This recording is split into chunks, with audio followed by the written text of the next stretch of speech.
काला साया। यूं तो बनारस घाट अपनी खूबसूरती के लिए बहुत प्रचलित है, पर घाट के किनारे कई राज लिए बैठे हैं। ये कहानी शुरू होती है बनारस के घाट के पास बने ममता निवास से, जहां प्रिया लाल जोड़े में ममता के घर उसकी बहू बनकर आती है। आओ आओ बहू, घर को अपने पैरों से पवित्र करो। ममता घर की दहलीज पार कर ही रही होती है कि अचानक एक बहुत गंदी सी बास पूरे घर में फैल जाती है।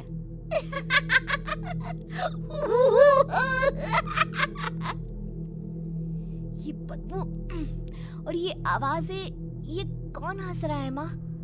अब ये पड़ोसी ना हमारे थोड़े अलग से है। कहाँ हम शाकाहारी और ये मांस मच्छी खाने वाले। छोड़, तू ध्यान मत दे और गृह प्रवेश कर। और हाँ बहू, अपनी सास की एक बात हमेशा याद रखना, इन पड़ोसियों से तो कभी बात नहीं करेगी। अच्छे लोग नहीं है ये। अपनी सास की ये बात मानेगी ना बेटा? हाँ माँ, जो आपकी मर्जी, मैं उनसे बात नहीं करूंगी। अगले दिन प्रिया अपनी पहली रसोई बनाने रसोई घर में जाती है। ये छोटी बात तो नाक में जा रही है। एक काम करती हूँ, खिड़की खोल देती हूँ।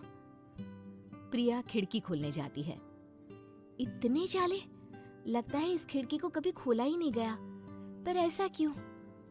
ओह, नॉन वेज की स्मेल आती होगी ना। 2 मिनट के लिए खोल लेती हूँ, फिर बंद कर दूंगी। प्रिया खिड़की खोलती है। खिड़की खोलते ही उसकी नजर सामने वाले घर की खिड़की पर पड़ती है, जहाँ एक लड़की खड़ी होती है। हाथों में मेहंदी, लाल रंग की साड़ी, बिल्कुल सजी धजी, मानो प्रिया की तरह ही वो भी नई नवेली बहू हो। वो प्रिया को देखकर मुस्कुराती है। हे भगवान, माँ ने तो इनसे बात करने को मना किया था। प्रिया फौरन ही खिड़की बंद कर देती है और तवे पर चढ़े रोटी की ओर देखने लगती है, पर वहाँ रोटी न होकर मछली पड़ी होती है। ये क्या? पहली ही रसोई में इतनी बड़ी गलती! हे भगवान, अब मैं क्या करूं? प्रिया बहुत डर जाती है और फौरन रसोई की सफाई करने और फिर सभी के लिए खाना बनाने लग जाती है। जब वो सबको खाना परोसती है, सब तो ठीक है, मैं बेकार में चिंता कर रही थी। हे भगवान, ऐसे ही बस अपनी कृपा बनाए रखना। रात के वक्त जब सब सो रहे होते हैं, तब प्रिया को पायल की आवाज सुनाई देती है, जिससे उसकी आंख खुल जाती है। ये पायल की आवाज कहाँ से आ रही है? प्रिया उठकर उस आवाज के पीछे छत की सीढ़ियों तक जाती है।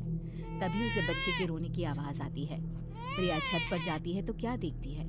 वही लाल साड़ी वाली लड़की अपनी गोद में एक नवजात बच्चे को घुमा घुमा कर सुला रही है। तभी प्रिया की नजर उसके पेट पर पड़ती है। ओह गॉड, ये तो प्रेग्नेंट भी है। सुनिए, बच्चा सो नहीं रहा है क्या?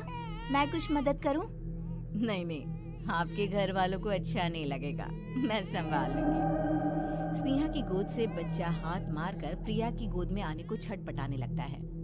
दोनों घर अगल बगल में बने होने के कारण प्रिया उस बच्चे को गोद में ले लेती है। प्रिया के पास आते ही वो सो जाता है। बच्चे का वो स्पर्श रात भर प्रिया भूल नहीं पाती और अगली सुबह वो छत पर कपड़े सुखा रही होती है। तभी उसे एक औरत इशारा करके बुलाती है। स्नेहा कह रही थी बाबू तुम्हारी गोद में आते ही सो गया। मैं गौरी, स्नेहा की माँ हूँ। बहू, घर आना, बाबू को खिला भी लेना। शाम को जब घर पर कोई नहीं रहता, बच्चे से मिलने के लिए प्रिया छिपकर अपनी पड़ोसन के घर चली जाती है और कुछ देर बच्चे को खिलाकर वापस लौट आती है। इसके कुछ दिन बाद